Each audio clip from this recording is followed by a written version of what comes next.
上请到早，欢迎收看今仔日5月17台记大早起新闻，我是柯兴竹。先开始，咱来关心为着要拼国会改革5法，会当伫5字控进前3读。南北的立委透明是轮班守伫立法院的外口，要伫今仔日的立法院会摆案的是抢头香。伫透早6点45分，民进党团雄雄出现伫议场，和国民党团小 A 发生冲突。也若早起7点的时，议场的门开开，哪赢有人数优势，顺利抢到头香。国民党立委伫议会门口大步旁排队，为要拼国会改革5法，伫5日控进前创关3读，15发动轮流酒迷，希望抢到17议会摆案的头香。民众党立委也加入轮班，民众党团副总调黄珊珊，也有国民党主席朱立伦也拢去探视。朱立伦表示，希望这摆国会改革方案能顺利过关。民进党过去在野的时候，长期承诺大家的所有国会改革的方案，他执政8年完全丢弃了。那我们现在一定要把它强力的找回来。今仔日议会要审查立法院这款刑事法部分条文修正草案等11案，早起9点到10点是各事论坛的时间。民进党团无排除推出人海发言战术。另外，16个调解协商也确定，在5月31日邀请准行政院长杜荣泰到立法院进行施政报告。不过，准总统赖清德到立法院国情报告，调解对通文通达或者是即文即答有关无结论。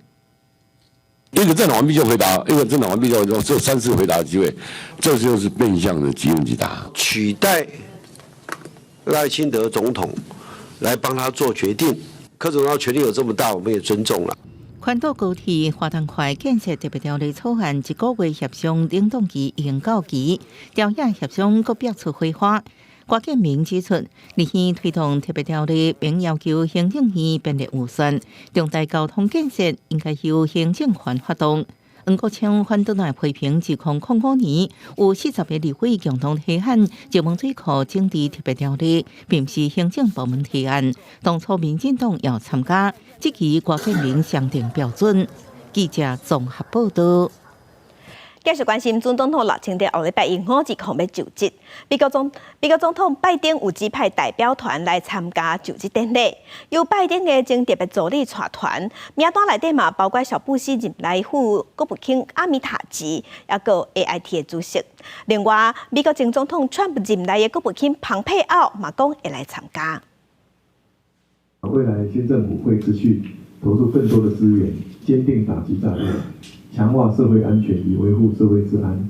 民进党中常会强调打击诈骗是未来施政的重点。赖清德5日就职总统，美国总统拜登指派参加典礼名单，由伊的前特别助理兼国家经济会议主任迪斯带队，成员包括共和党籍的前副国务卿阿米塔吉，也有 AIT 前主席布瑞泽、现任主席罗森伯格甲厝长孙晓雅，向总统赖清德恭贺以外，嘛要传达美国对维持台海和平稳定的承诺。The United States looks forward to working with his administration and leaders of all of Taiwan's political parties to advance our shared interests and values, as well as furthering our long-standing unofficial relationship. 我们这个民主的相关的进程也受到各国的关注所以我们是很欢迎所有的外宾访团都来参加。美国特别提起派遣由前官员组成的代表团来台湾符合一中政策，嘛依照往例，北京来做选择用军事施加压力，也是胁迫台湾做回应，是挑战的行为。另外，前美国总统川普时期的国务卿蓬佩奥对外表示，伊愿来出席，对这样代志外交部回应拢有掌握到，会伫适当的时间说明。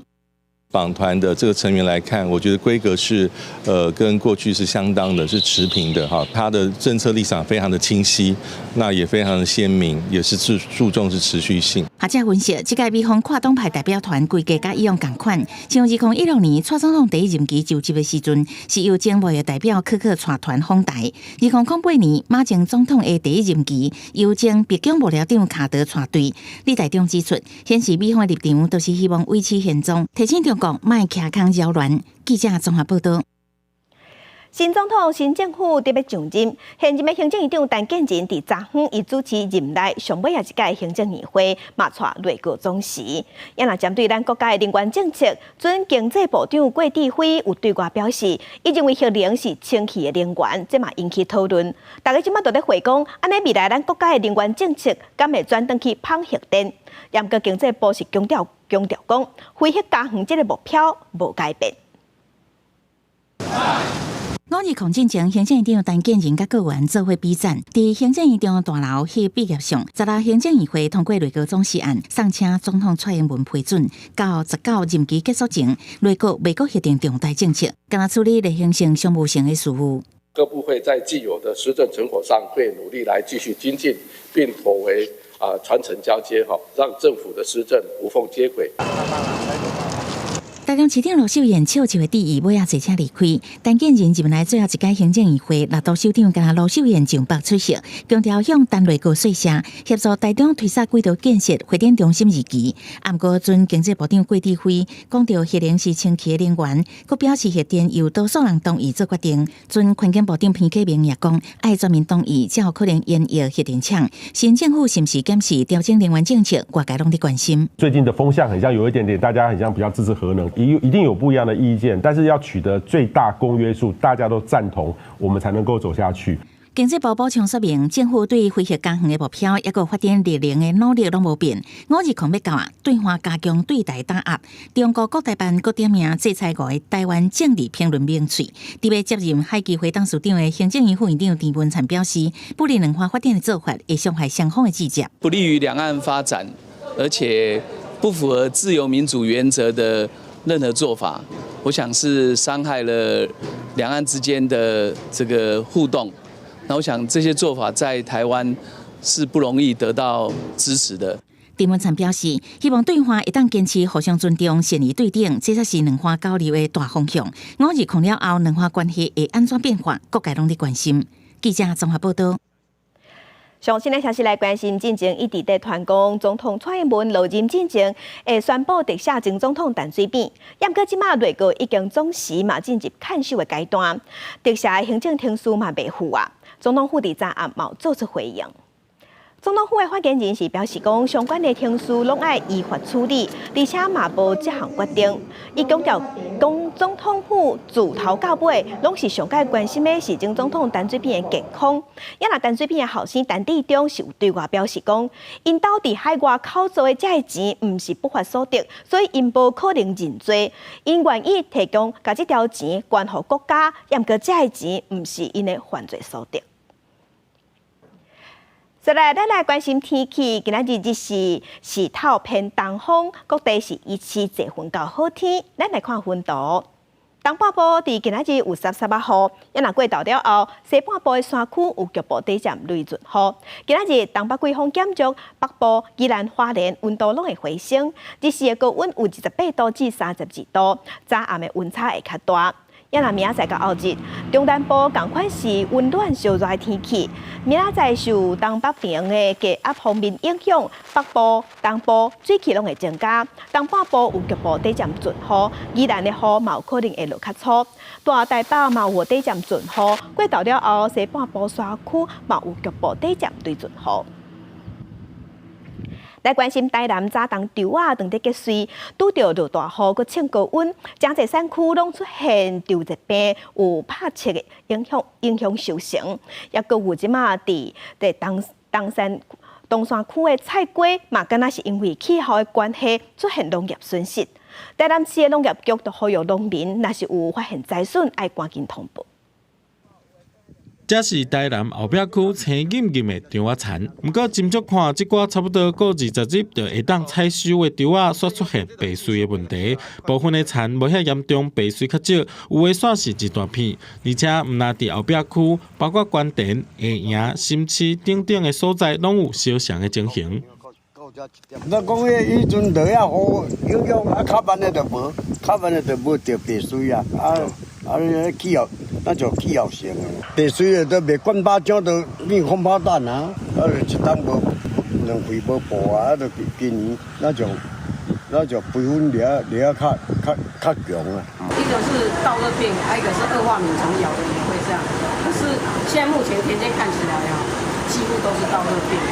那今年稻热病比较严重，我是觉得说跟气候也有关系，因为今年气候热不够热，凉不够凉，其实这个就是最适合稻热病发生的时候。初步调查评估有头1成到3成的损失了哈，因为水稻已经不适用天然灾害救助哈，回归水稻保险了哈。看材料发现特殊白水的原因，可能就是稻穗热病，造成稻穗内底无肉。台南11号是内底上界严重的品种，平均稻穗超过2成栽损。即马有民代要求农业署看灾，希望厘清台南以及做稻穗热灾情。另外，东山区嘛出现菜瓜受损的情形，当地农民怀疑跟气候有关系。一般是气候那个温差太大，所以丝瓜产量差啊。如果太热的话，它就比较没有办法采收了。就是它结果率就会变得更差。这时候应该是产量最高的时候啊。结果今年还不到1-2成啊。对啊。东山菜瓜的农损情况，目前要等公所调查了后再来统计。台南市农业局呼吁农民若有灾损，要赶紧通报。也若稻仔受损，影响到农民的收入，嘛希望相关单位赶紧启动稻仔保险理赔的作业，让农民会当安心。记者综合报道。甲乡亲同齐关心今仔日报纸的重点，咱先来看联合报。财政部公布上新国际时政，平均每一个国人负债27万4，这是创下历史新高。嘛，互在野党的立委批评讲负债破表。财政部是解释讲，到5月70为止，国债会增加是因为短期资金调度的关系。今仔日的市政府就会承行480亿，安尼平均每一个人的负债会当降到27万2，这是含英国币债无加嘛无减。来关心《中国时报》，国立台湾文学馆龙年有推出吉祥物阿良，互网友掠包，讲是抄中国的创作者的作品。毋过文学馆赶紧提出证据，讲是中国抄咱的才对。想袂到是咱的厂商讲白才提出假的证据，即马换咱去互洗面。台文馆是赶紧回实的。来关心《自由时报》，4月初3，花莲发生大地震，道路区、中环抑个大高线这公路拢严重受到损害。交通部对外表示，台北线中环公路道路区路段有4个明磅坑，改建的时程恐计要做到2026年的年底。来关心台积。南海太平岛今年完成码头征收，国民党的立委马文君明仔载要带南北立委登岛去慰问官兵，因为南海的情势较复杂，民进党就批评讲，安尼施作是在无事惹事。也毋过，前太平岛的指挥官李景基是认为，立委带团去宣示主权，是咱台湾向国际发声的好机会。太平岛伫南海重要的航道，有关键的战略地理位置。政府开17亿，今年完成码头的征收。国民党立委马文君会带领国民党、甲民众党几个立委去太平岛考察，慰问当地官兵。按算17会去屏东带一枚，10月透早搭运输机飞去太平岛。除了伫南疆所与国比头前翕相，嘛是视战备操演，视察新起的码头，下晡才登来屏东基地。我们不需要任何人的同意，那也不可能引起任何的纷争，因为既然我们认为是我们的领土，其他的大家有意见的，我觉得这更可以激发我们应该要明确的表态，大家才不会去忽略掉我们的生所的权益。南北立委做伙去太平岛，国内出现无同的议论，另洋指控讲因是麻烦的制造者。马文君批回讲，蔡政府长久以来无咧要以南海政策。透过考察向国际宣示台湾有太平岛的主权，也让民进党李坤城讲，这个举动恐怕会引发负面国际效应。有民间团体质疑讲，南洋立委甲中国是来新通外规，杜绝蓝白立委跟中国合作，用你的纳税钱在台湾帮中国工作，把台湾拉进中国。目前南海情势紧张，菲律宾最近动员800架民间的船去南海的黄岩岛宣示主权，中国警告会反制。美中嘛伫南海持续竞争，不过前太平岛指挥官李景基认为讲，这颠倒互台湾突破的机会，向国际来发声。不管是印太地区，或是中美其他等等的国家，都能够知道我们中华民国、我们台湾保卫南沙太平岛的决心。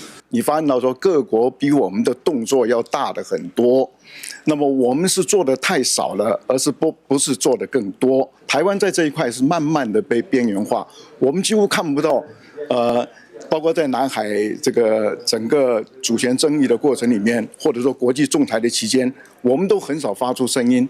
南海合国者看作是火药库之一，学者分析，台湾低调处理南海政策，历史台湾在南海的议题，最近这几年方便演化，应该重新调整，使用太平岛的优势，甲区域国家建立安全的对话。记者综合报道。因为日本的自民党和维新会有5个国会议员4月底时因是去钓鱼台，中国的海警船随挖去洞。这是2013年以来日本的国会议员头届过去钓鱼台。中国批评日本劣气无空，也过日本的议员是强调讲因有钓鱼台主权。日本前防卫大臣赵田平美甲自民党、维新党等5个国会议员伫4月1日去沖縄，甲在地调查团访问钓鱼台特殊，各用无人机巡视岛屿甲附近区域。毋过伫登陆岛屿的时阵，煞互中国海警船想要接近阻止日本海上保安厅巡视船，了后也介入阻止中国海警船。非常に緊迫した状況にある現実を日本の国会議員は実際に見る必要があると思いました。その上で、海上保安庁の活動を法的にも予算も支援をしていきたいと思います。中国外交部捌伫4月29回应指控日本领导时抢下行为已经透过外交管道向日本提出严正抗议，表示采取措施坚决捍卫国家领土主权，也喺日本遵守中日4点原则共识，停止挑战单方面升级事态做法。中国甲台湾拢主张有钓鱼台主权，不过日本伫2011年9月11正式将钓鱼台国有化。4月27也是日本国会议员为2013年了后，搁一摆访问钓鱼台历史，对中国阻止日本议員搁一擺表示，日本有钓魚台歷史嘅主權嘅立場。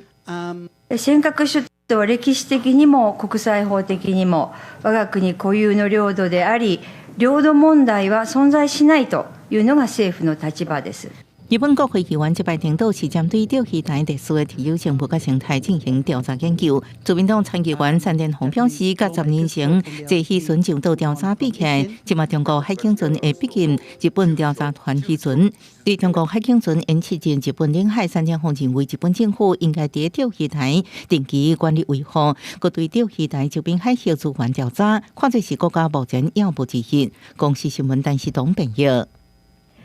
國際新聞來關心上新的消息，這是美國股市三大指數收盤是創關到歷史新高。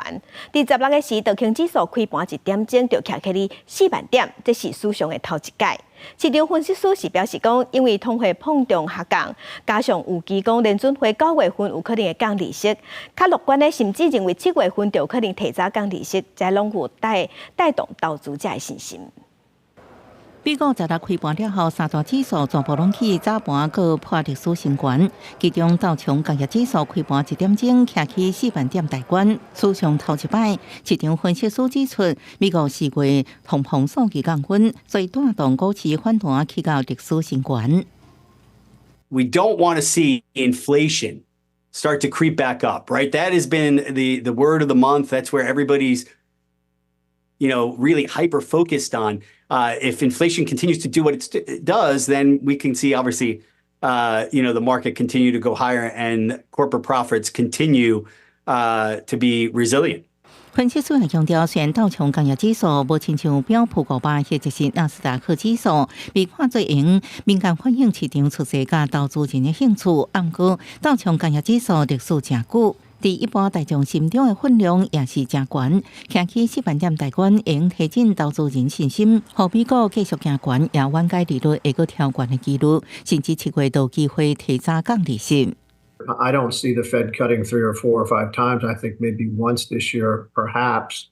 And so I think, as we watch and wait for what they're going to do, the fewer cuts that ultimately wind up materializing, the more pressure that puts on equities.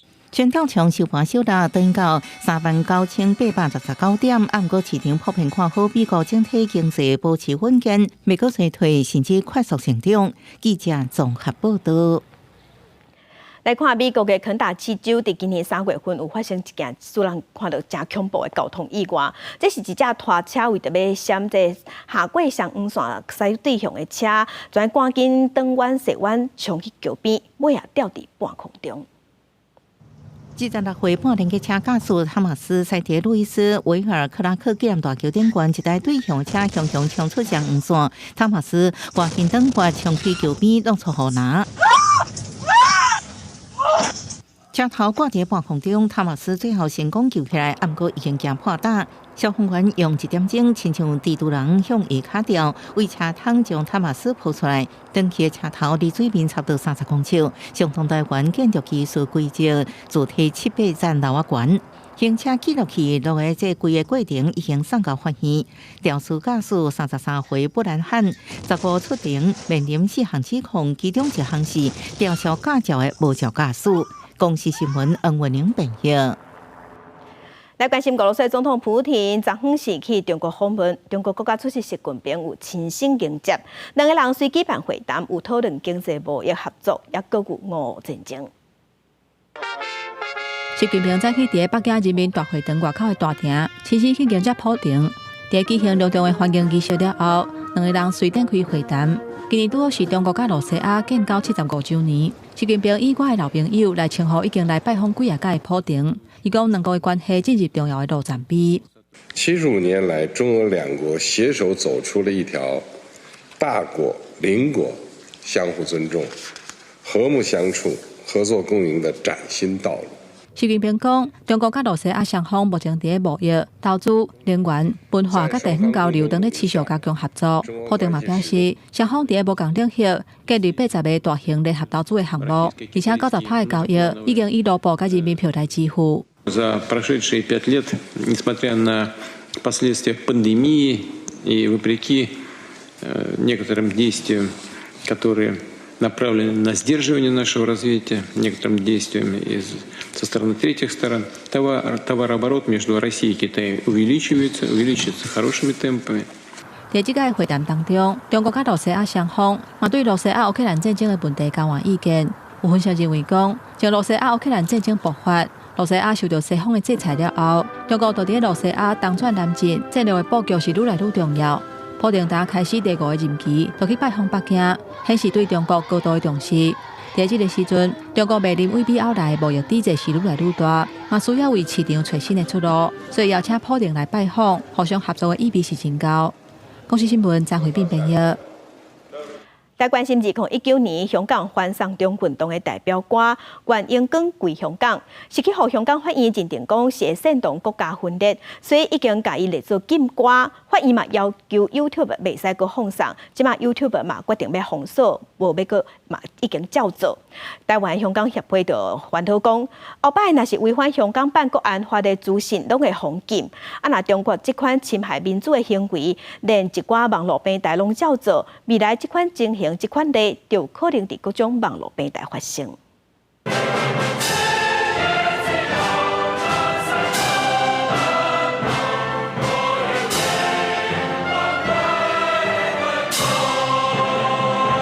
愿永光归香港是2019年香港反送中运动的代表歌。香港法院伫5月初8针对这条歌颁禁令，认为伊会煽动国家分裂，要求 YouTube 禁止放送。YouTube 第14表示会遵守法律，32个相关影片拢禁止伫香港放。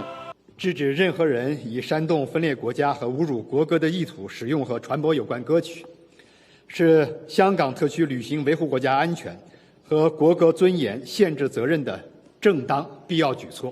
大师大学者表示，这条歌对示威者来讲是团结意志、反抗威权的歌曲，但禁调对香港来讲，唔那是对自由的伤害，嘛是对民主的伤害。特别是这首歌，伊的象征意义是真大的，所以我感觉这对香港的言论自由来讲，也是因为原本的这个民主的一个性格来讲，我感觉是真悲观的一个影响。另外，台湾香港协会理事长表示，这届敢若是禁一条歌尔，但是以后会违反中国国安法的资讯，恐惊嘛拢会封禁止。这对香港吸收外部资讯来讲是有真不利的影响，甚至嘛有可能会变做更加进一步的思想言论的自我审查。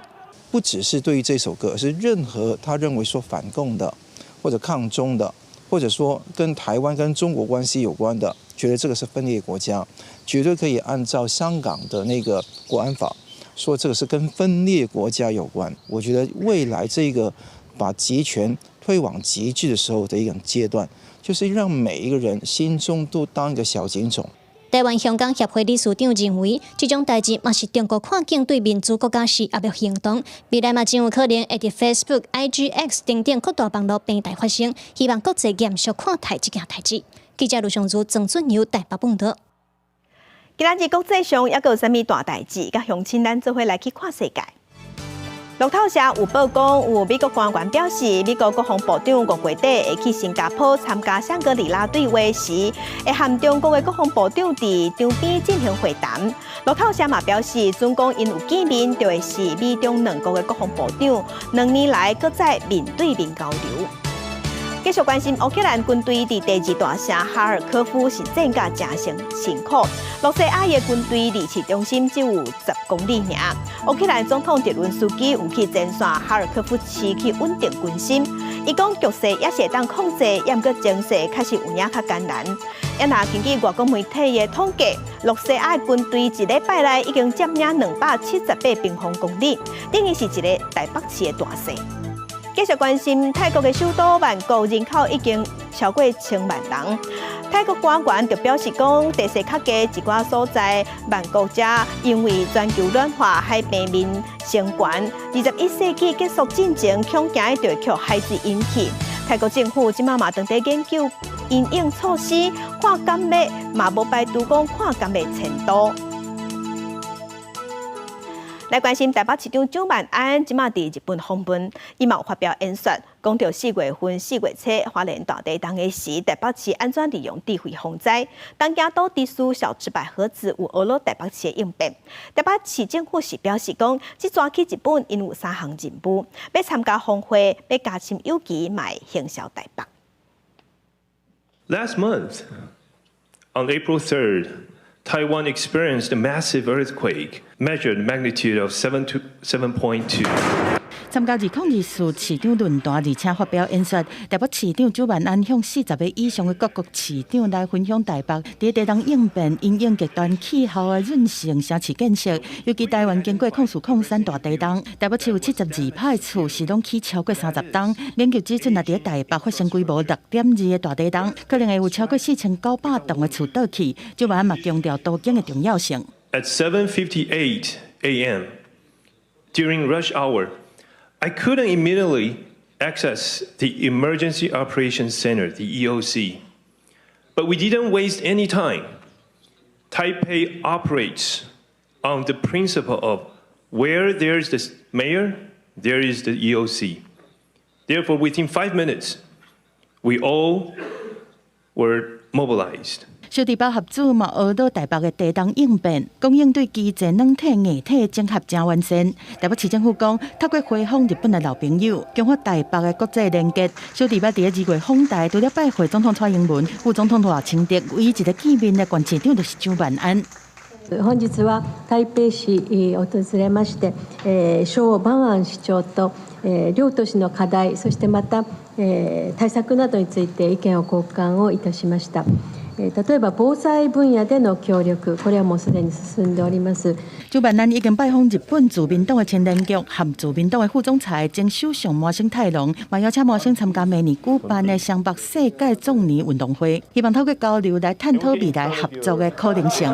记者综合报道。咱台湾伫2009年到2016年之间，捌以观察员的身份去参加世界卫生大会。也毋过伫2016年了后，已经连续8档，咱拢无受到邀请。因为中国是利用联合国2758号决议文来阻挡咱台湾去参加国际事务。有民间团体举办座谈会，建议政府爱先和友邦合作，去对外宣传讲是中国错误解读这个项决议文。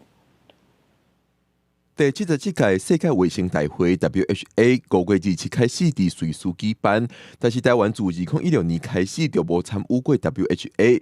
美国国务院亚太副总卿 Mark Lambert 捌讲，因为中国错误解读联合国2758号决议，阻挡台湾参与国际事务。台湾医界联盟基金会也主张，2758号并无决定台湾的定位。2758号决议 actually 其实只有讲。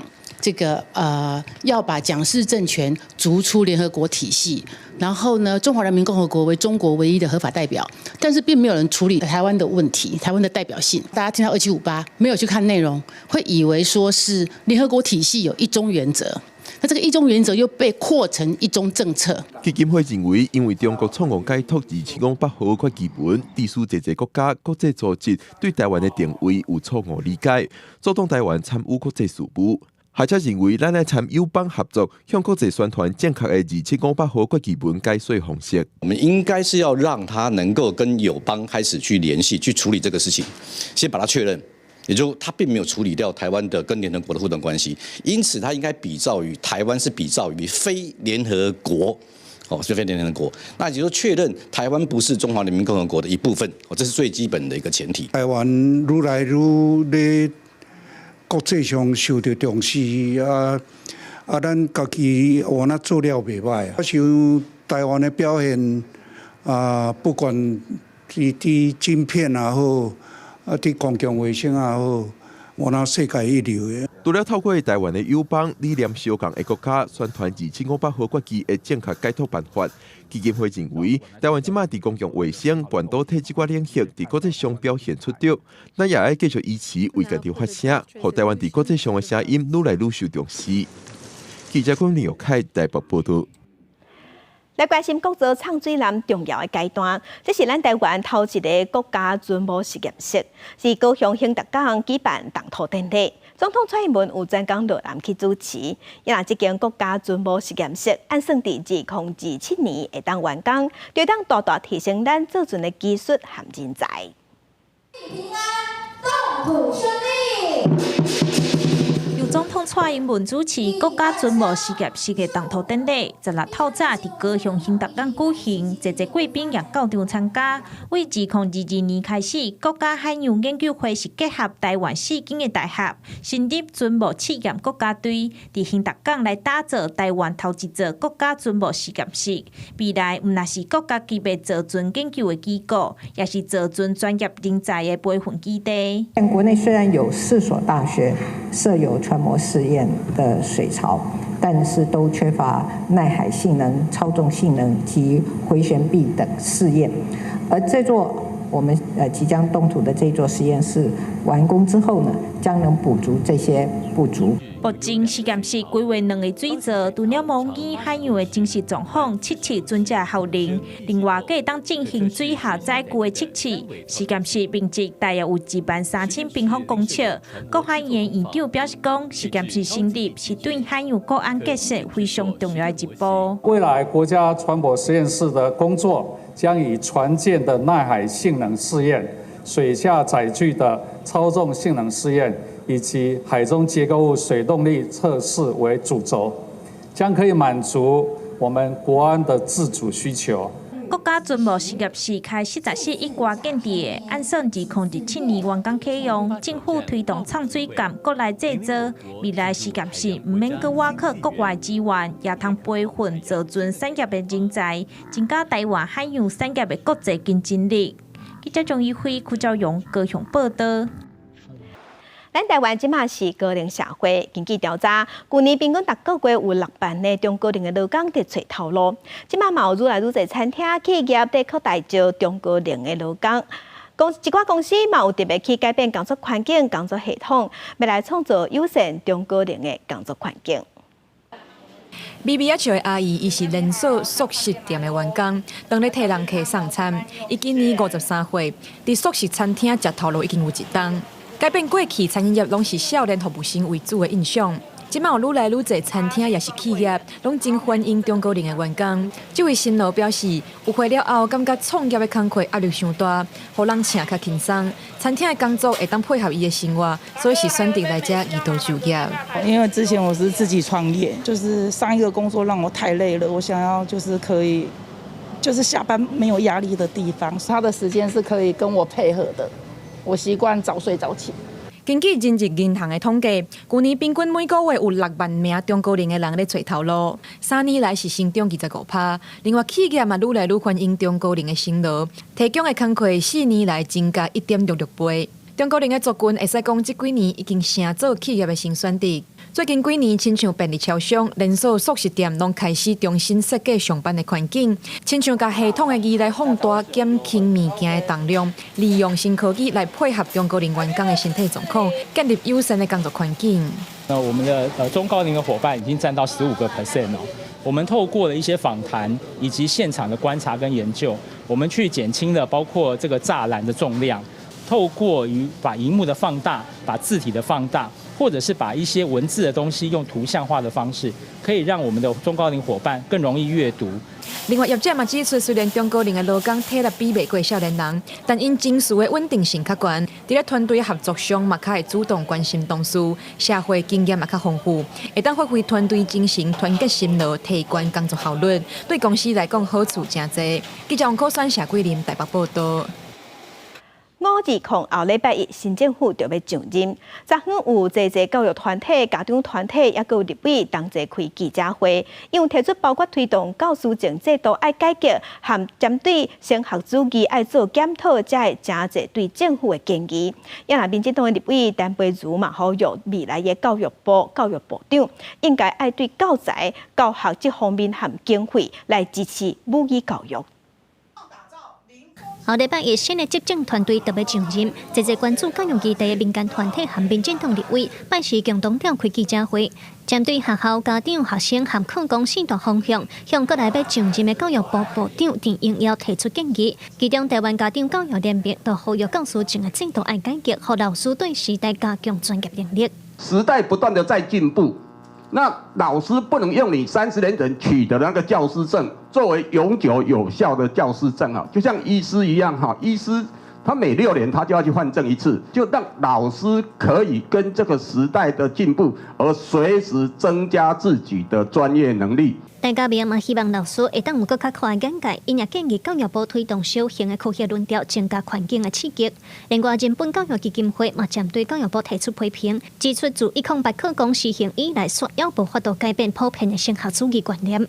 有没有办法从我们的教学改革上跟提升上，让我们可以突破升学主义，而不要只想着什么考试领导教学，让我们改变考试的方法，所有的考试只会领导考试啦。人本基金会指出，应当针对老师家长的观念和师资培训的系统等等去加强和改进。也那伫语言政策的部分，关注母语议题的民进党立委陈培如，嘛呼吁新的教育部团队应当对教材、教学方法也更有经费等等来提出实际支持。友善的语言环境这件代志吼，我感觉是咱学母语吼，学咱家己母语，还是讲外国的语言，拢最重要。伫赖清德总统以520了后，也使甲新的教育部长去讨论这件代志，会安怎互咱现场的老师感觉讲有这种支持。针对教育议题，无论是家长团体、教育团体，还是立法委员，拢提出一政策的建议和检讨，希望新的教育部团队伫咧教育现场应当有更加进步和实际思考甲做法。记者卢尚如、郑俊佑台北报道。要定定母语，除了伫教育，也有伫生活。台南市的教育局为着要甲台语向下定根，和民间团体合作，用新式的戏剧，互囡仔自然来接触母语、接触台语，要来提升母语的能力。协会就讲，今年因总共会去10间学校演出，伊嘛希望未来有机会会当拓到别个县市。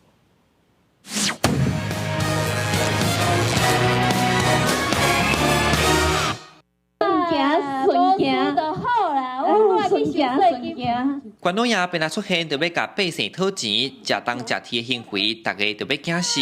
买手张吉提出自保盆来救助，才顺利化解危机。这出财神来啊，是南洋故事林协会今年度台语戏剧巡回列车戏出，剧团伫内底加入真侪俗语参舞蹈的元素，打造沉浸式的保育环境，大概囡仔拢真投入，哪看戏哪对咧学讲台语。足侪演员伫舞台顶表演，我感觉这出戏足好看的。希望后一届伊搁来表演。演员伫讲台语，我会学足侪台语的。伫阮的校园内底咧走吼，足侪囡仔拢袂晓讲台语，也是听无。囡仔透过即个戏剧的表演吼，伊会甘愿有一寡吼做伙联系啊吼，也是互动的部分。我就感觉这嘛是一个推广足好的方式啦。教育局连续3档参协会合作，甲台语戏剧带入校园，今年会去10间国中小做演出。其中剧团内底有2个信义国小的囡仔，嘛加入正式演员，用耍派台语参大家互动，因着望少年辈嘛通参与共款，甲母语扣倒转来。即摆的囡仔做这讲台语的，所以我希望我会当借这个戏剧来，互小朋友有兴趣讲台语。看一寡角色你伫遐讲台语，伊生活中接触到台语，其实对因来讲啦吼，嘛是一种真无简单的学习体验啦。目前剧团拢伫咧台南地区做巡演，伊希望未来有机会通甲剧团延伸去外县市，并且甲宝贵的父母话继续传承落去。记者李上台南采访报道。讲袂听或者讲袂顺车，也若有9位中山大学的学生，因是做一个讲袂顺车，是强庙的强。因透过课程做伙创作一出台语戏剧，主要是要探讨强庙、信仰和家庭的关系。在大学生搁走去庙埕演出，嘛设计一寡台语游戏的关卡，希望大家来看戏，嘛爱重视传统文化。迄壶我水哦，垃圾，而且我烧过面甲拢有毒啊！你查某囝毋是破病，找医生较紧啦。庙埕头前真热闹，中山大学学生当咧排练，要演出强庙文化甲家庭亲情的故事。学生为剧本讨论到演出，开1档的时间。这是学校文学院的课程，其中有福建、漳州甲马来西亚的外籍学生来参加，因拢是对台语有兴趣。除了克服语言的差异，嘛学到台语词，感觉真深刻。有一个声调的差别，特别是讲像。台语的话，有真侪日本的词汇在内底，所以一开始对我来讲，有遮词汇听起来较新，会较学去了解。通过这堂课程，我也可以了解到一些跟生命有关的词汇，比如说香灰跟宝贝之类的。有9位学生组的这个团叫做讲袂顺车，因为即摆少年人较无熟悉强庙文化，学生是实际到庙宇调查，连新尊服装嘛有讲究，希望互观众通了解台湾的强庙，伊嘛会甲观众互动，譬如讲有约买菜、跋杯、讲叫，尾仔佫会有台语文的关卡，互观众熟悉台语文，嘛会当开喙讲台语。一个故事的内容是安怎进行啊？观众就会当讲，可能帮咱摆菜碗啊，还是讲帮咱跋杯啊，这拢是咱内底的内容。学生创作这出台语戏剧，也是因学习的成果。这出戏19下晡会伫高雄沙岛宫演出2场，特别选伫庙埕头前表演，就是要互大家体验过去伫庙埕看戏的感觉。记者钟义辉、邱兆勇高雄报道。影第35届金曲奖6月29要举办颁奖典礼，伫昨昏公布入围的名单。台语歌部分，歌手洪立友、柯富凯要搁继续来拼台语歌王。歌后一部分，这边有头一届出台语专辑的原住民歌手白乃和歌手黄辉等等。另外，伫这家台语专辑这部分有乐团灭火器、甲青塘等等。即马台语歌曲入围名单，风格已经愈来愈多元。台语真的是一个非常美妙的文化，然后可以有无限可能，希望大家都可以互相交流。讲台语长时行，用台语创作，也有真侪少年辈加入。台语歌手左眼文发现，台语创作是愈来愈多元。喜欢台语的年龄在逐渐下降，所以我觉得现在有很多非为台语为母语人士的人，然后也一起加入制作台语的那个领域里面。今年金曲奖台语创作车拼精彩，第20届台语歌王洪立友，搁再挑战第35届最佳台语男歌手。独立歌手陈平以伊的第1张台语创作专辑《简单一句话》入围。林俊逸让9年推出的台语专辑《上好的一年》也入围。第31届台语歌王律师歌手苏明燕也来挑战。第32届台语歌王柯富凯这摆也无缺席。原住民歌手本来头一张台语专辑《夜婆》就可以入围最佳台语女歌手。资深音乐人邢依玲以专辑《一路平安》入围。33届台语歌后江惠琪这摆搁再挑战。出道超过20年的黄辉也榜上有名。过去提名2摆最佳台语女歌手的蔡嘉珍这摆也搁再入围。落尾的独立歌手陈平简单一句话，独立集团车堂海海人生，集团灭火器加和万事兴。本来夜婆、邢美玲一路平安、柯富凯古无大学，拢是最佳台语专辑奖的入围名单。金曲奖台语歌曲先并先为摇滚乐团灭火器，第1摆挑战台语歌的本来温暖歌声唱出人生悲欢离合的苏明燕，各种曲风拢有。特别贡献奖，刘清池、郑华娟，刘老师是我们台语编曲的老大啊。那郑华娟女士呢？应该就是从华语到新台语啦。特别贡献奖分别颁予写出惜别的海花，爱拼才会赢这挂出名台语歌的编曲家刘清池，还有今年伫德国离开人间下过华语新台语时代的歌手书曲作家郑华娟。第35届金曲奖颁奖典礼6月29日伫台北小巨蛋举办。记者林玉凯台北报道。来看伫1934年出世伫中华出世的画家陈景荣，是咱台湾头一个摕到日本东京艺术大学壁画学术学位的画家。伊毕业了后，转来咱台湾教册，甲西洋画的观念传入来咱台湾，嘛牵教真侪少年辈。即阵伊的创作当伫中华美术馆展出。一百无共技巧创作，有油画、模式，佮有绘画画，这拢是台湾本土画家陈景荣的创作。1934年出世的陈景荣是台湾头一位摕到日本东京艺术大学壁画学术学位的画家，嘛是台湾超现实主义的大前辈。我会晓的技术是足多，因为迄阵啊足困难要出去留学，所以我去留学的是像讲按素描，木炭素描，画石膏像，这种练习个足好的陈景荣1967年为东京艺大毕业，转来台湾教册。当年社会资源欠缺的年代，陈景荣佮开放画室，予学生来画图，牵成袂少少年辈。伊的学生目前也伫大学教册的陈世强教授就讲，画图这件代志，就亲像是陈景荣的性命。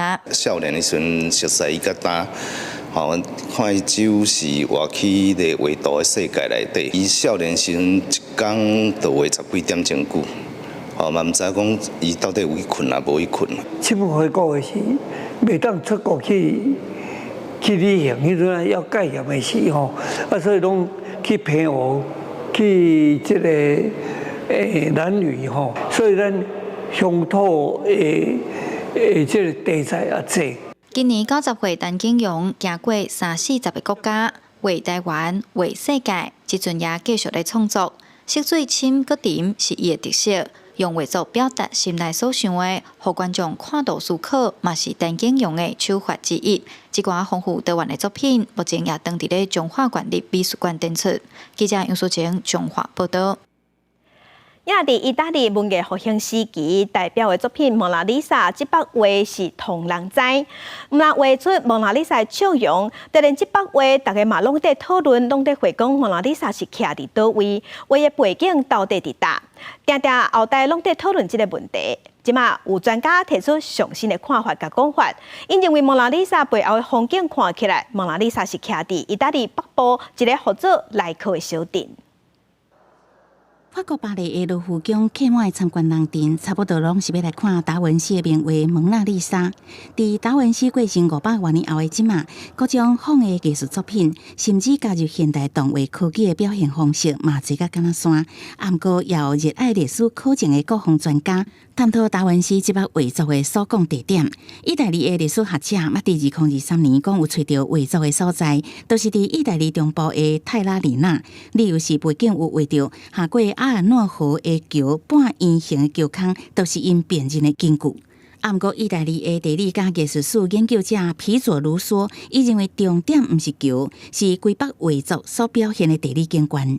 You could have a bridge or not have a bridge, but the most important thing is that you have the surrounding landscape. And in the other hypotheses, the geology was just incorrect. It was just a bridge. It didn't have a lake behind it.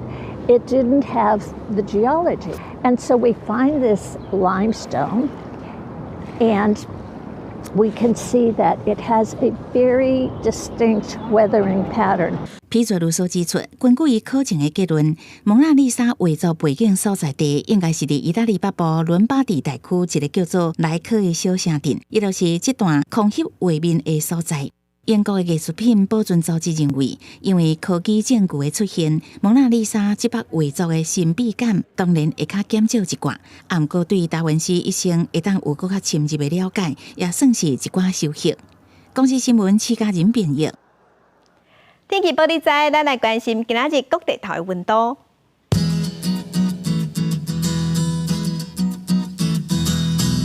北部的温度上低是21度，上悬31度；中部的温度上低21度，上悬有30度；南部的温度上低23度，上悬32度；东部的温度上低21度，上悬22度。外岛的温度上低是18度，上悬27度。咱来关心未来3天的天气。